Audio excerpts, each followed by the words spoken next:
SBI magnum mid cap fund. यह fund एक mid cap category का फंड है। सबसे पहले इस फंड के पास्ट रिटर्न पर एक नज़र डालते हैं। इस फंड ने पिछले एक साल में 16% से ज़्यादा का रिटर्न दिया है, 2 सालों में 53% से ज़्यादा का रिटर्न दिया है, 3 सालों में 22% से ज़्यादा का रिटर्न दिया है और 5 सालों में 12% से ज़्यादा का रिटर्न दिया है। वहीं बात करें कैटेगरी वाइज रिटर्न की, तो इस फंड ने एक साल में 9% से ज़्यादा का रिटर्न दिया है, 2 सालों में 42% से ज़्यादा का रिटर्न दिया है, 3 सालों में 18% से ज़्यादा का रिटर्न दिया है और 5 सालों में 12% से ज़्यादा का रिटर्न दिया है। तो आप देख सकते हैं इस फंड ने हर एक साल अपनी कैटेगरी को बीट किया है। तो इस लिहाज से यह निवेश के लिए अच्छा ऑप्शन हो सकता है उन सभी निवेशकों के लिए जिनका नज़रिया लॉन्ग टर्म का है और जो कुछ ज़्यादा रिस्क ले सकते हैं लार्ज कैप कैटेगरी के अकॉर्डिंग। अब बात करते हैं स्कीम डिटेल के बारे में। यह फंड एक ओपन एंडेड फंड है। ओपन एंडेड वह फंड होते हैं जिसमें आप कभी भी इन्वेस्टमेंट कर सकते हैं और कभी भी विड्रॉ कर सकते हैं।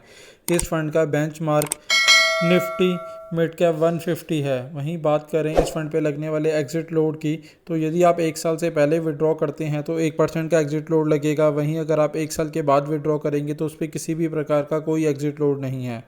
बात करें इन्वेस्टमेंट की, तो SIP के केस में आप 500 रुपये से इन्वेस्टमेंट की शुरुआत कर सकते हैं और लमसम के केस में आप 5000 रुपये की इन्वेस्टमेंट से शुरुआत कर सकते हैं। वहीं यह फ़ंड जो है 2005 में लॉन्च हुआ था।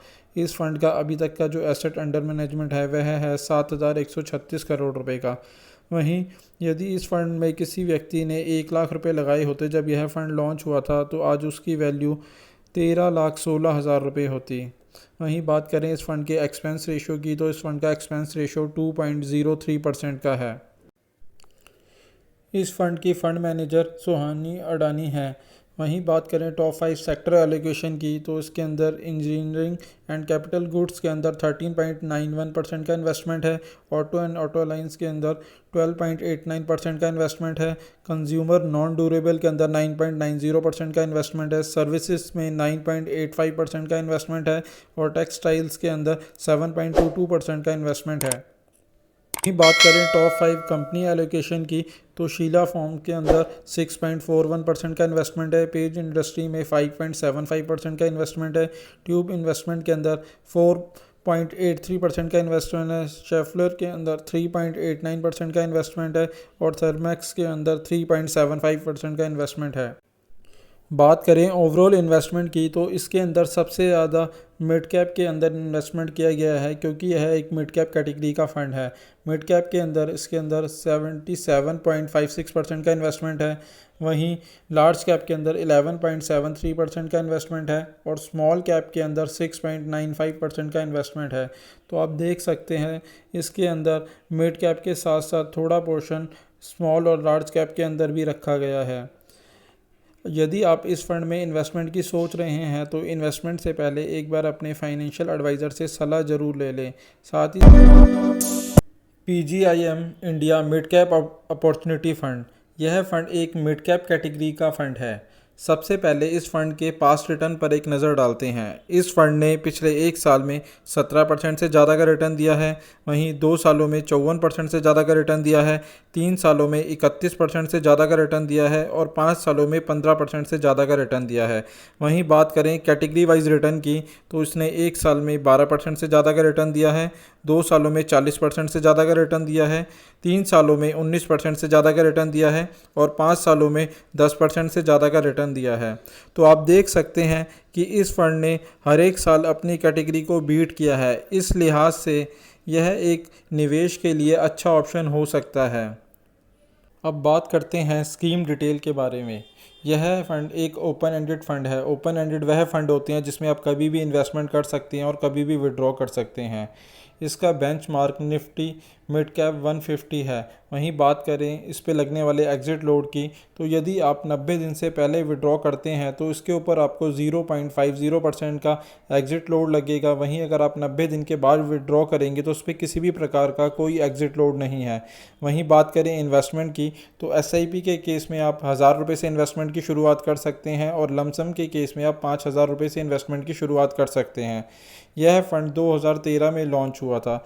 वहीं इस फंड का जो अभी तक का एसेट अंडर मैनेजमेंट है वह है 5012 करोड़ रुपए का। वहीं बात करें इस फंड पे लगने वाले एग्ज़िट लोड की, तो इसका एग्ज़िट लोड 2.13% का है। और यदि इस फंड में किसी व्यक्ति ने 1 लाख रुपए का इन्वेस्टमेंट किया होता जब यह फंड लॉन्च हुआ था, तो आज उसकी वैल्यू 3,86,000 रुपये होती। और अगर एसआईपी रिटर्न की बात करें तो उसने सालाना का लगभग 17% का एसआईपी में रिटर्न दिया है। यह फंड 3 फंड मैनेजर के द्वारा मैनेज किया जाता है। पहले हैं अनिरुद्धा नेहा, दूसरे हैं मिस्टर विवेक शर्मा, तीसरे हैं मिस्टर कुणाल जैन। वहीं बात करें टॉप 5 सेक्टर एलोकेशन की, तो इसके अंदर इंजीनियरिंग्स एंड कैपिटल गुड्स के अंदर 11.97% का इन्वेस्टमेंट है। ऑटो एंड ऑटो अलायंस के अंदर 10.10% का इन्वेस्टमेंट है। केमिकल्स के अंदर 8.05% का इन्वेस्टमेंट है। 0.63% का इन्वेस्टमेंट है। बैंक्स प्राइवेट के अंदर 7.28% का इन्वेस्टमेंट है। वहीं बात करें टॉप 5 कंपनी एलोकेशन की, तो प्रेसिडेंट सिस्टम के अंदर 4.19% का इन्वेस्टमेंट है। एचडीएफसी बैंक में 3.73% का इन्वेस्टमेंट है। टीवीएस मोटर के अंदर 3.59% का इन्वेस्टमेंट है। द फेडरल बैंक के अंदर 3.55% का इन्वेस्टमेंट है। और दलमिया भारत के अंदर 3.49% का इन्वेस्टमेंट है। वहीं बात करें ओवरऑल इन्वेस्टमेंट की, तो इसके अंदर सबसे ज़्यादा मिड कैप के अंदर इन्वेस्टमेंट है, क्योंकि यह एक मिड कैप कैटेगरी का फंड है। मिड कैप के अंदर 69.37% का इन्वेस्टमेंट है। और वहीं लार्ज कैप के अंदर 17.31% का इन्वेस्टमेंट है। और स्मॉल कैप के अंदर 11.15% का इन्वेस्टमेंट है। तो आप देख सकते हैं इसे यह निवेश के लिए एक अच्छा ऑप्शन हो सकता है अगर आप रिस्क ले सकते हैं और आपका नज़रिया लॉन्ग टर्म का है। पर आप इस फंड में अगर इन्वेस्टमेंट की सोच रहे हैं तो इन्वेस्टमेंट से पहले अपने फाइनेंशियल एडवाइज़र से एक बार सलाह ज़रूर ले लें। साथ ही साथ अगर आप इस फंड में या किसी भी और फंड में इन्वेस्टमेंट करना चाहते हैं तो अब आप हमारे मोबाइल ऐप के थ्रू भी इन्वेस्टमेंट कर सकते हैं, जिसका लिंक डिस्क्रिप्शन में दिया गया है। वीडियो अच्छा लगा हो तो प्लीज़ इसे लाइक शेयर करें, और अगर आपने हमारा चैनल अभी तक सब्सक्राइब नहीं किया है तो प्लीज़ उसे सब्सक्राइब करें। धन्यवाद दोस्तों।